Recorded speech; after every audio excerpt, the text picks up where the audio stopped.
Good morning, all, and welcome to our Economist Masterclass.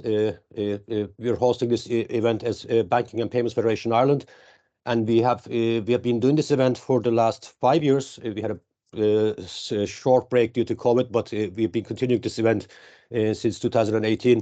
I'm joined by senior economists from both Bank of Ireland and AIB, Michael Crowley and John Fahey. I'm delighted to have almost about 50 schools across 23 counties registered today. Some of them are online today with us, and you'll be able to ask questions through our chat function. But at the same time, the recording will be available on YouTube in the coming days, and an email with the link will be shared with teachers who are registered for this event. Some of the teachers that we've been working with will be familiar that this event is part of the European Money Week. It's actually European Money Month. It's ahead of the European Money Week. That's due to start on Monday, 20th of March, where the focus is on financial education, and the aim is to raise awareness about money and personal finances. And that's why we have the senior economists from our member banks to present you some of the relevant topics, both for the global and the Irish economy. I should also mention that we have a European Money Quiz event, which is going to take place next week on 14th of March at 12. But it's an event for 13 to 15-year-old students. So if the teachers in the schools would like to raise awareness of this event with the relevant classes, you can still register. And the winning team will win a trip to Brussels to represent Ireland in the European finals on the 15th and 16th of May. We've done actually quite well as Ireland. I think we've been always on the top three. So hopefully we'll get a good team this year to win the European finals. So without taking too much time, I'd like to introduce Michael Crowley, senior economist from Bank of Ireland, to give a presentation around the global economic issues. Michael, over to you, please. Thank you, Ali. And I'll just call up my slides here. So if you just bear with me for 1 second, hopefully everything will work.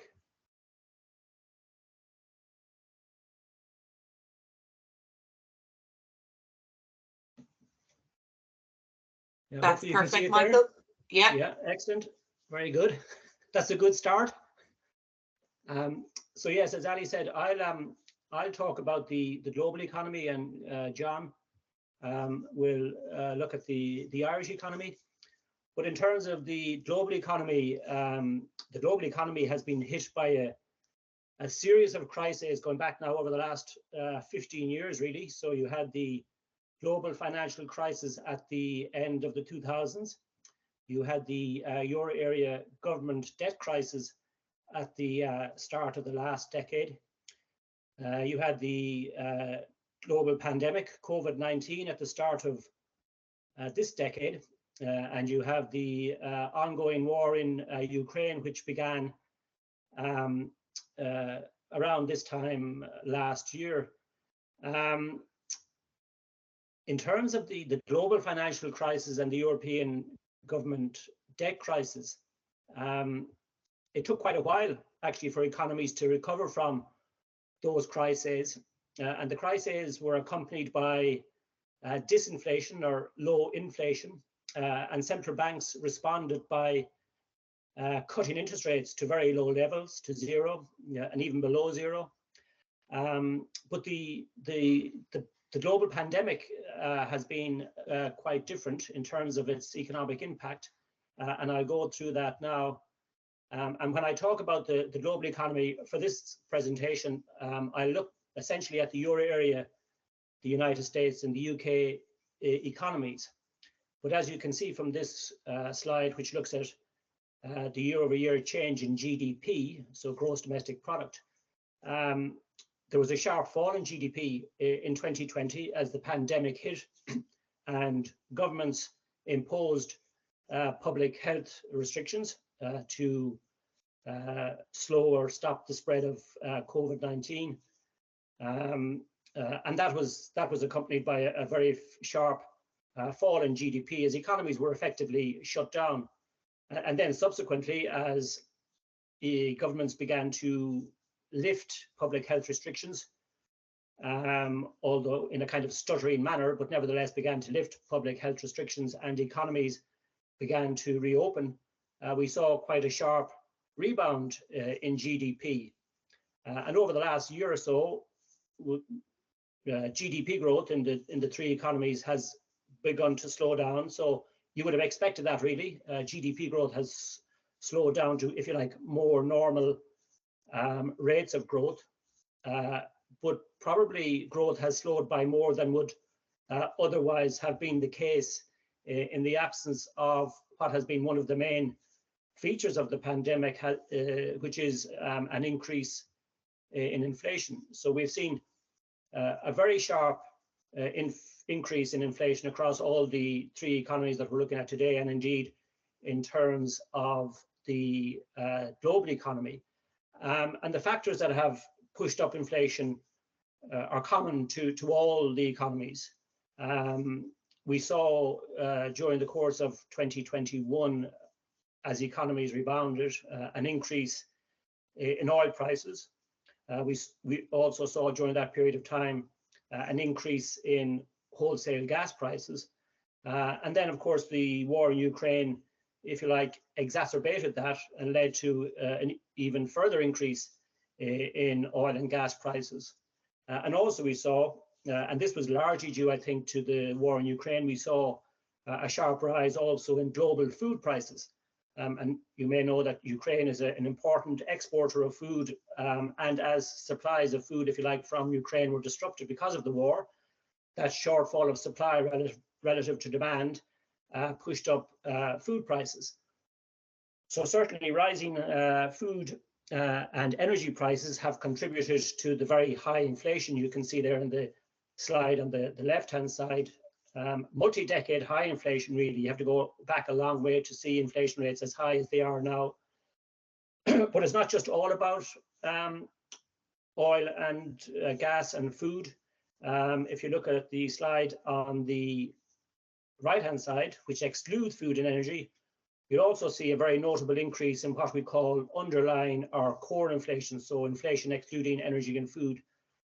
And what's going on there, I suppose, is that we have seen, I suppose, the indirect impact on prices generally of the rise in energy and food prices, because energy and food are important inputs, if you like, into the production of goods and services. So there has been an indirect effect from higher energy prices into higher prices for other goods and services. We also saw, because of the pandemic, various disruption to supply, so-called supply bottlenecks, disruption to global supply chains, and that had a particularly notable impact on goods prices, which rose very sharply. We also, of course, had what I suppose you would call the release of pent-up demand as economies reopened. So people who couldn't go out and spend for a while because they weren't allowed to go out and spend, they were restricted in what they could do, places were closed, etc. Once economies began to reopen as restrictions were lifted, there was this release of pent-up demand, and that also contributed to higher prices for goods, but also particularly for services.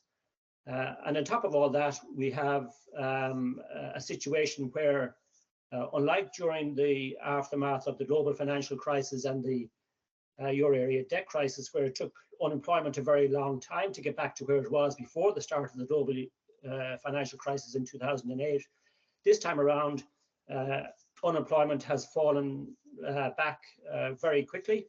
And indeed, unemployment in all these three economies is now running below where it was just before the pandemic in the final quarter of 2019.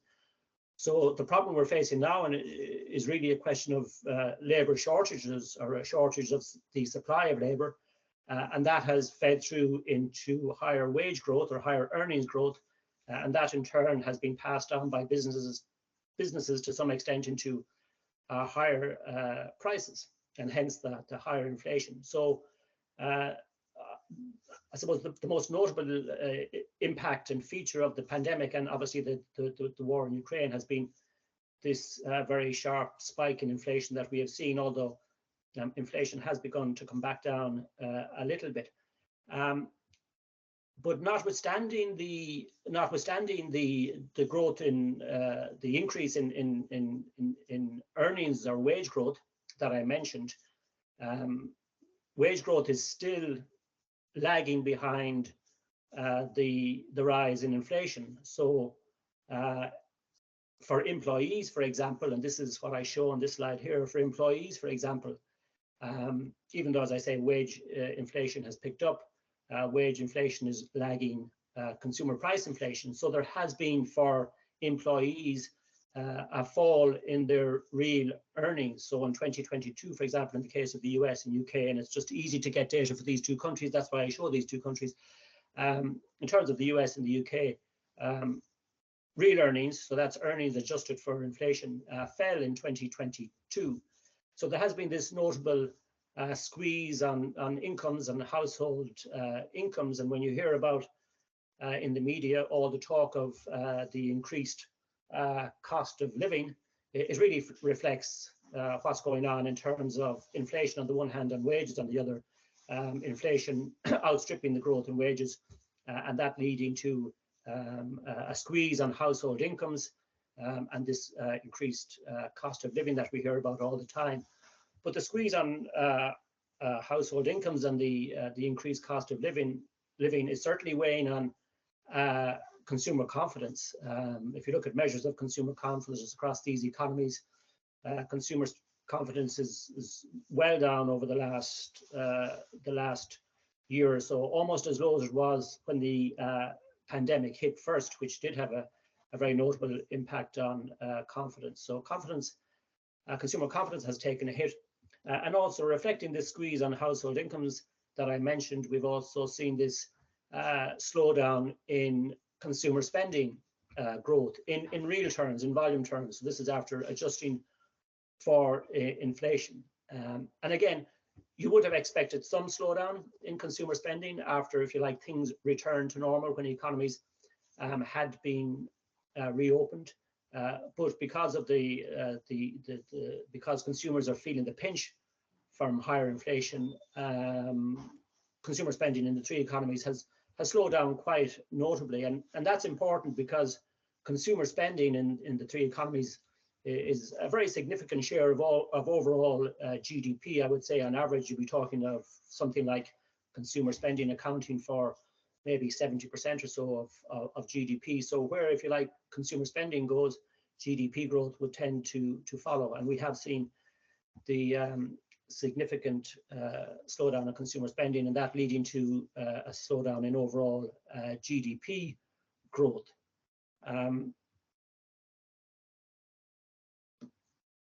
We have also seen central banks in the three economies. So in the case of the US, the Federal Reserve; in the case of the Euro area, the European Central Bank; and in the case of the UK, the Bank of England. We have seen the three central banks raise interest rates very sharply, very quickly, in response to higher inflation. So the central banks are trying to bring down inflation and bring down inflation to their target for inflation, which in all three is around 2% a year. So we're well above that. So the central banks, if you like, have a large inflation problem. Therefore, we have seen large increases in interest rates. And if you look at what the markets are saying, the central banks haven't finished raising interest rates yet. So even though, for example, the Fed has already raised interest rates by about 4.5 percentage points, the market thinks it will increase interest rates by a further 1 percentage point this year. The Bank of England has increased interest rates by 4 percentage points, and the market thinks it will raise them by another 100 basis points or 1 percentage point again during the course of this year. The European Central Bank, which has lagged behind the Fed and the Bank of England a little bit in raising interest rates by only 3 percentage points, is expected by the market to raise interest rates by another 1.5 percentage points over the next number of months. And the idea here is that by raising interest rates, the central bank, if you like, raises borrowing costs for households and businesses. Therefore, households and businesses will tend to spend less and invest less. That will tend to reduce growth in the economy, reduce demand in the economy, and that reduction in demand, if relative to supply, will, the central banks hope, help to bring down inflation eventually.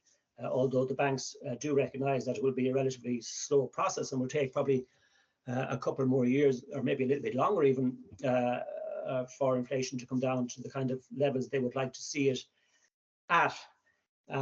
One question that's always asked about the central banks is, why are central banks raising interest rates and making life even more difficult for people who are already coping with the increased cost of living and increased prices, increased costs generally? And I suppose one answer to that is that it's the job of the central banks to control inflation. They have been, if you like, mandated to achieve low and stable inflation, which they tend to define, as I say, as 2%. So it's their job to try and get inflation back down again, and raising interest rates is the tool by which they will help to achieve that. Central banks would also argue that the best contribution that they can make to, if you like, overall economic stability is by having low and stable inflation. But also, I think the central banks are very keen to avoid a repeat of what happened all the way back in the 1970s, which is almost before my time, but not quite. But the 1970s was characterized by very high inflation and very high unemployment. Now, back in the 1970s, economies suffered from two energy price shocks, and specifically two oil price shocks, one in 1973 and one in 1979, which clearly impacted on inflation back then. I'm using the example of the US here rather than any other economy because it's easier to get the data going back as far as 1970, and indeed you can get it for 1960 and 1950 for the US relatively easy. So that's why I use the US as the example, but the same would apply to other economies. But the central banks are keen to avoid a repeat of what happened in the 1970s. And in the 1970s, as I say, the oil price shocks, the high inflation, the high unemployment, but also central banks were accused of not doing enough to control inflation, to bring down inflation and to bring inflation under control again. And that was because it was felt that the central banks, if you like, kept monetary policy, in the jargon, too loose, so didn't do enough in terms of raising interest rates and tightening monetary policy, slowing down economies enough, I suppose, to bring inflation back down. So the central banks now, faced with high inflation for the first time in a long time, are very keen to avoid a repeat of the 1970s. And you can see, in fact, that beyond the 1970s, so in the late 1980s, 1990s, and beyond that, it was the case that we had relatively low inflation, relatively stable inflation, and that was accompanied by relatively low unemployment. But having low inflation in and of itself doesn't stop bad things from happening. You saw that with the global financial crisis, which occurred in the context of low consumer price inflation. But central banks would argue that when things go wrong for economies, if inflation is already relatively low and stable, then central banks can do a lot more to support economies by cutting interest rates, which they probably would feel they would not be able to do if nasty things happened to economies when inflation was was high. So that's why the central banks are raising interest rates, and I suppose, if you like, inflicting some pain on households and businesses in order to bring back inflation towards 2%. And some of the positive news on inflation and the inflation outlook, I suppose, is that, one, oil prices have fallen recently. So they peaked in terms of the price of Brent crude at almost, or in and around, $130 a barrel last year in the aftermath of the outbreak of the war in Ukraine, but they have come back quite a bit yet, and are quite a bit since, and are expected to remain relatively low, if not fall a little further. So that fall in oil prices is already being transmitted into, say, for example, lower petrol and diesel prices. We have also seen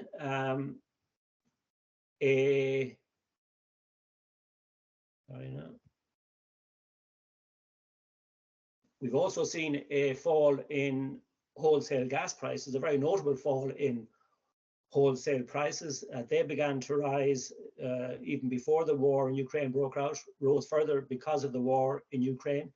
They have come down quite a bit, as I say, are expected to remain reasonably low over the next while, and certainly below where they were in 2022.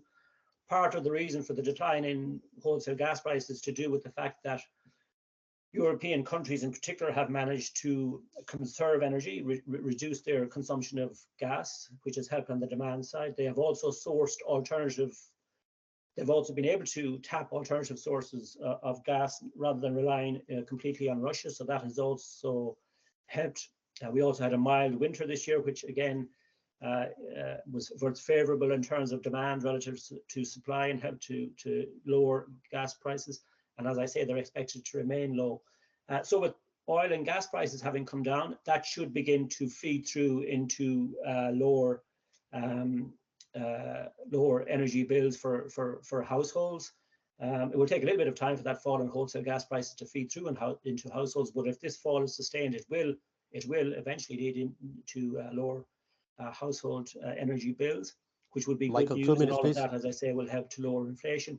And of course, the central banks raising interest rates, that too over time will help to lower inflation. So if you look, for example, at the latest forecast from the IMF for the global economy and for the three economies that I've been looking at, if you just focus at the bottom there, the global inflation forecast, you can see, after averaging almost 9% last year, the IMF expects inflation to fall to around 6.5% this year and to fall further to around 4% next year.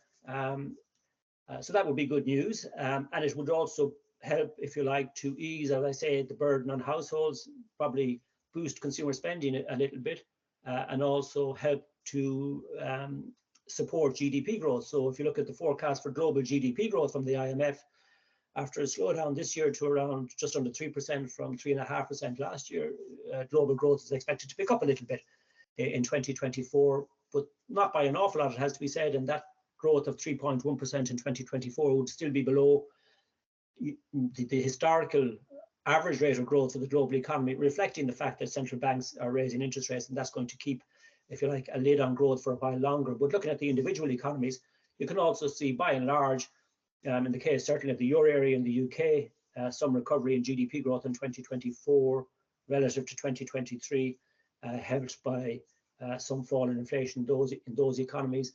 The US economy is expected to see GDP growth in 2024 a little bit less than what is forecast for this year, but still GDP growth in the US holding up as well, helped by this expectation that lower energy prices will help to ease the squeeze on household incomes and help consumer spending.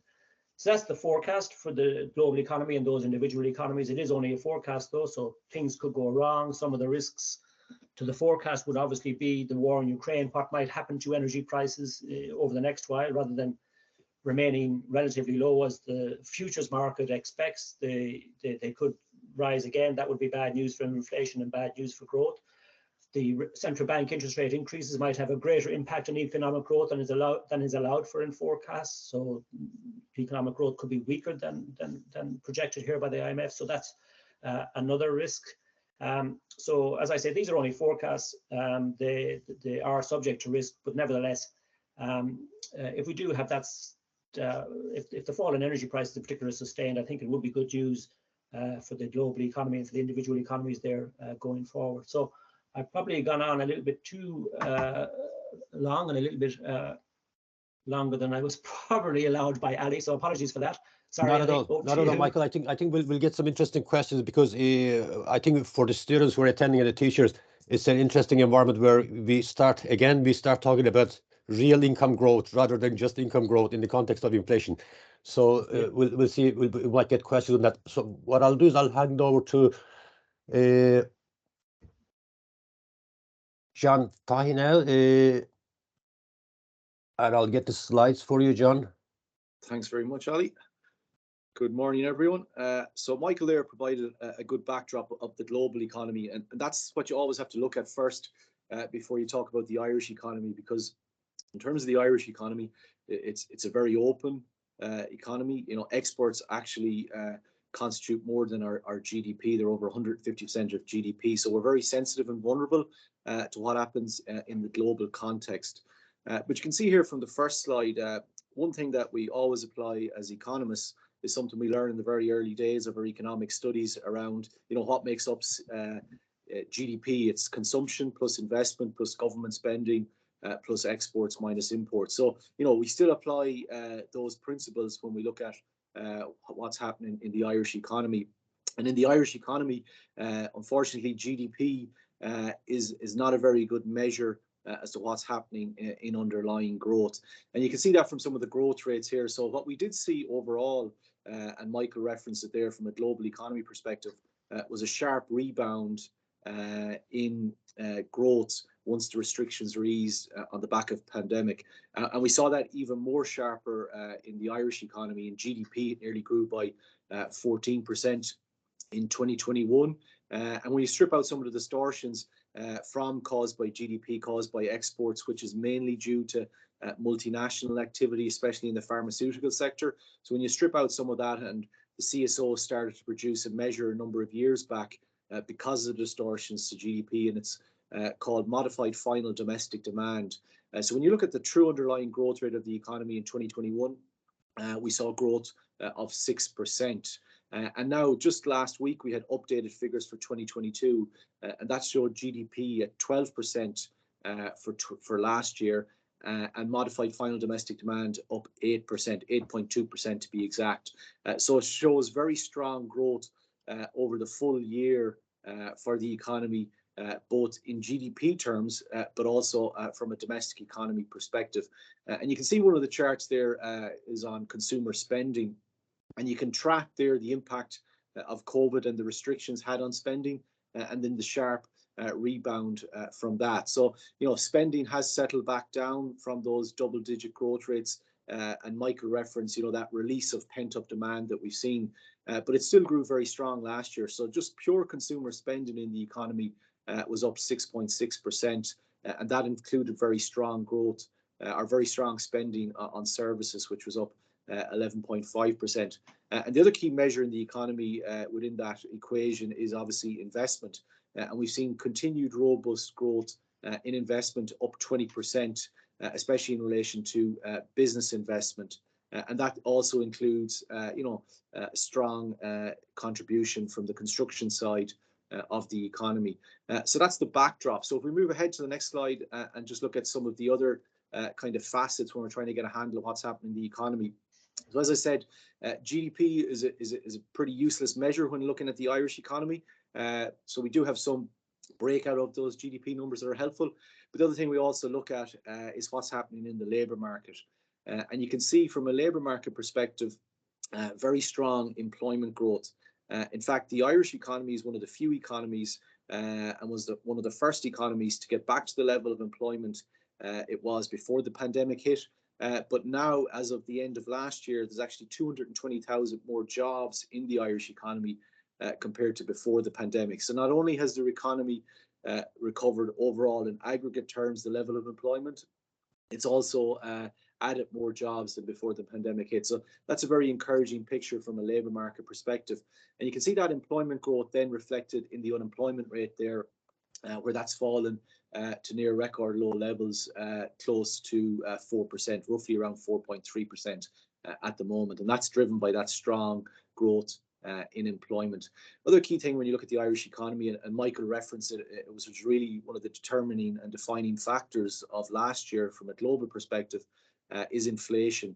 And you can see from the chart there that Irish inflation has generally tracked inflation elsewhere in terms of the Eurozone and UK rates. The green line there is very much in line with trends, although we didn't peak as high as inflation did in those economies. The peak in Ireland was slightly below, but the general trajectory has been the same. In the last couple of months, generally speaking, headline inflation has been moving lower, although the most recent data for February does show it spikes slightly higher again at 8%. But over the last couple of months, we are off the highs in terms of inflation, and we would expect, you know, a downward trend to continue over this year. You may recall from your studies that inflation measures prices compared to a year ago. So around this time a year ago, we had the war in Ukraine starting to escalate. That strong surge in commodity prices, energy and gas, as Michael outlined. So those prices are well back below those levels at the moment. So that means in terms of the calculation, the year-on-year calculation, headline inflation will fall back substantially as we move through this year. The other measure there, I referenced it on the previous slide, modified final domestic demand. So that strips out those distortions to GDP, and it's the truest measure from a national accounts perspective as to what's happening in the domestic economy. So you can see ongoing strong growth in that over the last number of years. Another key factor, and this is important when we look at the outlook for the economy, and something that's different to what Michael referenced, the great financial crisis over 15 years ago, and now at this stage, is the economy is in a much different position now from a debt dynamic perspective, both in terms of public sector debt and household debt. So the first chart there is Irish household debt ratio as a percentage of disposable income.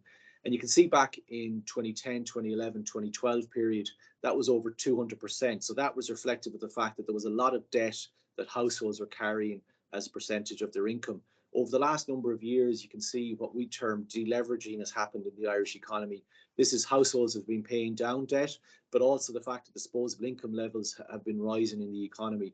So we're in a much healthier position from a debt dynamic perspective in terms of households, but also you can see there overall businesses in terms of the Irish private sector, credit and outstanding credit as a percentage of gross national income, which is the measure we use to track debt overall, has been on a downward trajectory too. So that's reflective of deleveraging on that side.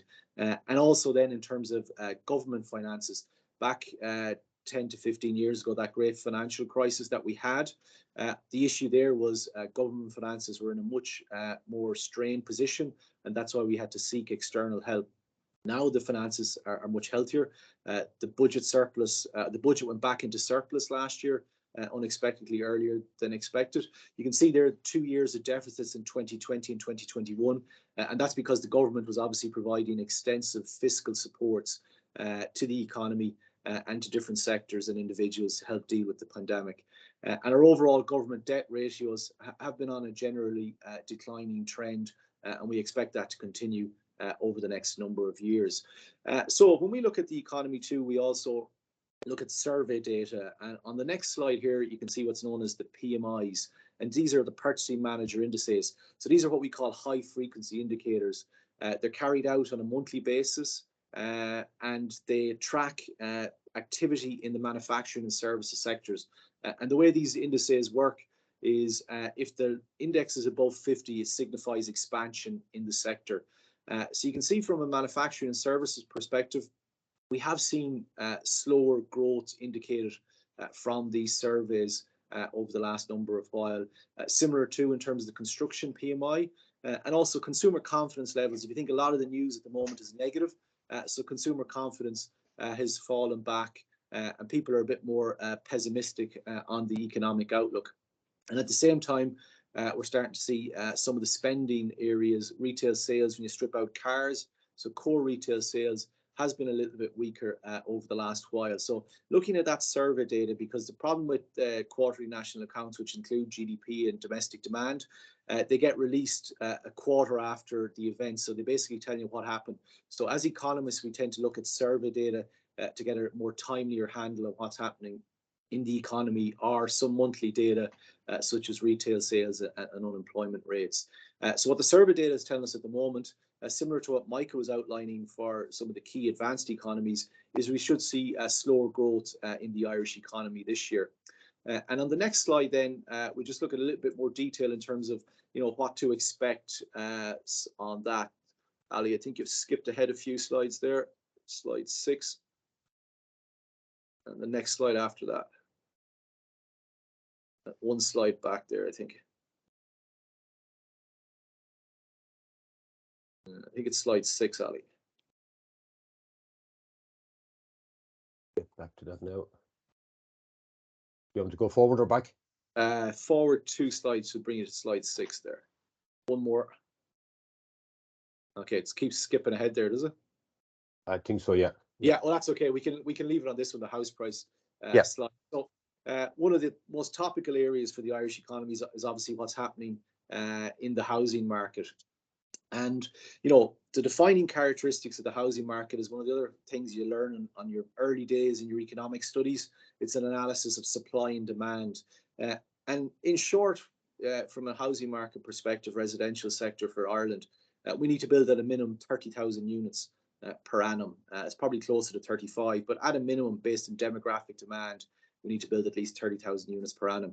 And over the last number of years, supply hasn't been matching that demand. So because of that, we've seen, you know, strong growth in house prices as referenced there in terms of the price inflation chart in the top right corner. But what you can see over the last while, the red line, which is comparing house prices now to a year ago in each month, is that the rate of increase in house prices has started to slow. So there's a couple of factors behind that. Supply is starting to pick up. At the same time, economic activity is slowing. And also, as Michael outlined, the European Central Bank has been increasing interest rates. So all that is seeing some, you know, putting downward pressure on prices. And we expect that trajectory to continue because one of the things we've noticed is that supply issue is likely to pertain for a number of years yet. In fact, this year we think supply may be slightly below the levels it was at last year, and maybe in a range of 25 to 27,000 units. So still below that minimum amount that's needed each year just to meet annual demand. So from a housing market perspective, as we look at the outlook, we think that supply and demand mismatch will continue, and it's going to be a number of years before supply and demand becomes more closely into equilibrium. So because of that, we expect to see house prices still rise, but probably at a much slower rate than we saw over the last number of years. So maybe lower single-digit growth in house prices compared to what we have seen. So just to finish up then, next slide there, Ali, please. Thanks. So as we look to the outlook, and this, the box there, as I said, we always look at what's happening externally first. So this is similar to what Michael had up earlier in terms of the IMF forecast.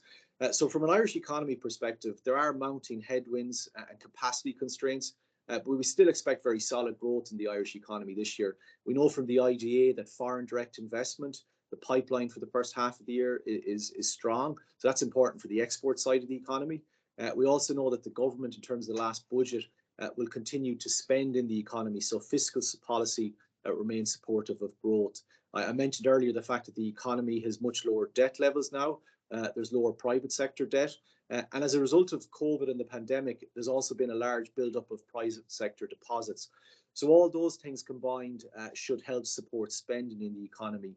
But at the same time, there is the headwinds from higher inflation and slowing global growth. So there's significant headwinds and capacity constraints in the economy include what I outlined there around the housing market, but also labour shortages in terms of a lot of businesses struggle to find staff at the moment.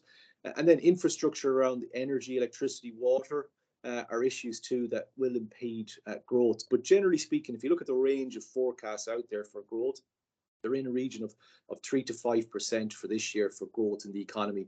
And, you know, at the moment, the trajectory could be that we could be slightly above 5%. And in terms of underlying growth, that will be slightly lower than that, maybe in a 2 to 3% range.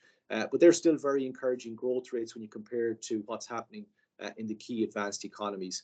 And just finally then to finish up on the last slide, the risks to the outlook. Well, they're very much, when you look at what's potential risks for the Irish economy, or slide there, Ali. Perfect. Yeah. As I said, we're a much very open economy, so we're vulnerable to what happens in the global context. So if the global economy was to slow down more sharply than it's expected, that would impact. Higher inflation is obviously an impact because, as Michael outlined there, real incomes are struggling. They're still in negative territory because wage growth isn't keeping track with inflation. So there are a number of things that are risks to the Irish economy. But overall, we would think that growth will continue this year, but not be as strong as over the last couple of years. So Ali, happy to hand it back to you there and open up some questions. Thank you, John. That was a very comprehensive presentation touching on the domestic issues, and to Michael's reference to Michael's presentation as well. We got some questions. I think we touched on very important concepts such as the interaction between supply and demand for the housing market, growth in economy in the context of inflation, where you have to measure in real terms.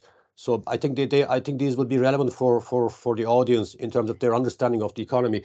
But Michael, can you hear us, Michael? Are you still there, or? Yes. Yeah, one question that came from the audience in the BHL College in Monaghan. Can you explain the link between interest rates and inflation? Why do central banks use interest rates to lower inflation in a way? Yeah, well, as I kind of alluded to during the presentation, interest rates are the main tool which central banks use to control inflation. So in general terms, if demand in the economy is strong relative to supply, that tends to push up prices and inflation. If demand is weak relative to supply, that tends to push down inflation. And so given central banks have, as I said, a target in most cases of around 2% a year, if inflation is above target, they will tend to raise interest rates. If inflation is below target, they will tend to reduce interest rates, all designed to bring inflation over time back in line with their target. And one of the transmission mechanisms, I suppose, and that's the jargon that's used, is that when the central bank increases interest rates, its official interest rate or its policy interest rate, that feeds through into a change in borrowing costs in the rest of the economy. So if the central bank increases interest rates, that tends to increase borrowing costs in the economy for households and businesses. They will tend, therefore, on the back of that, to spend less and invest less. So that would slow down economic growth in the economy, help to bring down inflation. If a central bank cuts interest rates, that will feed through into lower borrowing costs for households and businesses. That will tend to spur spending, tend to spur investment, and that will tend to boost growth, boost demand, and then help to bring inflation back up to the 2% target. That's all in theory, and as we know from the last decade before the financial crisis, central banks increased or reduced interest rates to zero and even negative in the case of the ECB. Also conducted what's called quantitative easing, which is another form of monetary policy in order to try and, if you like, effectively reduce borrowing costs in the economy. And that, I suppose you could say, at best it helped to keep inflation from falling even further below 2%. But it proved hard work for central banks to get inflation back up to 2%. Although I think we were slowly moving in that direction in any case before the pandemic hit. But of course, the pandemic then unleashed all these forces that I mentioned, which has contributed to this multi-decade high in inflation across all the economies, including in Ireland as well. And central banks, having fought the too low inflation fight for so long, are now fighting the too high inflation fight. And that's why they have really aggressively raised interest rates over the last year or so, quite unprecedented in terms of the speed of the increase in interest rates, almost probably unprecedented as well in relation to recent history in terms of the extent to which they have raised interest rates, and they have further to go. And those higher interest rates slow down demand in the economy relative to supply, and the central banks hope over time will help to bring down inflation. Thank you, Michael. And John, maybe if I come back to you, you touched on the Irish housing market in a way. We have a question from Glenstow Abbey School in Limerick. Where do you see the sort of the downside risks to the housing market in the Irish housing market, or is the market on the verge of collapse, as the question puts it? No, I don't think the market's on the verge of collapse. I think one difference this time compared to 15 years ago, when we did have a sharp downturn in prices where they fell by 50%, is what was driving house prices back then was excess credit. So that's not the case now. It's very much underlying fundamentals now. which is putting upward pressure on prices. And what do I mean by that? Well, it's the mismatch between supply and demand. So as I said, at a minimum, we need to build at least 30,000 residential units per annum. And that's irrespective of whether they're home buyers, renters, or social housing. So for the last number of years, we've fallen well short of that. Now, last year, we did see some uplift closer to that figure. But as I said, when we look to the outlook, leading indicators of housing supply, commencement notices, do suggest that we won't reach that level again this year. So there's a lot of demand there in the housing market that's supporting prices, and that's why we're seeing continued upward pressure. So it's a completely different situation than where we were 10 to 15 years ago when we did see that sharp correction in house prices. Back then, it was excess credit that's driving that. That's not the case now. It's that fundamental mismatch between supply and demand, and even in the year ahead, if we do meet annual demand, at that point you're only running to a standstill. You're only meeting demand for that year. There's all the pent-up demand that's been building over the last number of years. But what we do expect to see is there's a trend at the moment where the year-on-year rate increase in house prices is starting to slow. Back around this time last year, the year-on-year rate increase was around 15%. Now it's closer to below 10% now. So we expect that trend to continue, that the rate of increase in house prices will start to slow. But really, we're a number of years away from being able to define the housing market as being in equilibrium, where supply and demand are more closely aligned. So because of that and the difference to what's the factor behind that, no, we don't expect that. Thank you, John. I should have reminded the audience that you can send questions if you want through the chat function as well. But before getting, if we could get any questions through the chat function, a general question, and this was actually raised by Seamount College in Galway as well. You both touched on the sort of the difficulty in terms of measuring the Irish economic performance in terms of GDP, and the difficulties with the GDP measurement, etc., because of the sort of the significant presence of the multinationals in the Irish economy. To both of you guys, Michael and John, what are the main indicators that you most pay attention to in relation to the Irish economy or the global economy? John, do you want to go with? Or Michael? Yeah, sorry, Michael, go. Yeah.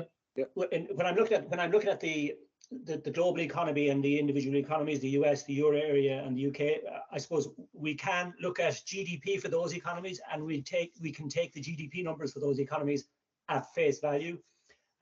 And we look obviously at the components of GDP, as John mentioned, consumer spending, investment, all of those. Because, as John said, the GDP data is relatively infrequent and only is quarterly and is only published a quarter or so almost after the relevant quarter, in some cases, particularly in Ireland.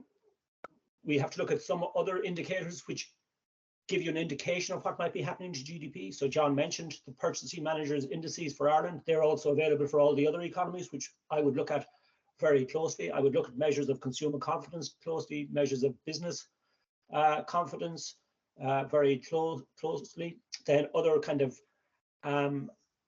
hard indicators or hard data. So the survey data would be kind of soft data, is what is referred to. The hard indicators would be, for example, things like retail sales, which John showed in one of the slides there for Ireland. Retail sales is a component, if you like, of consumer spending.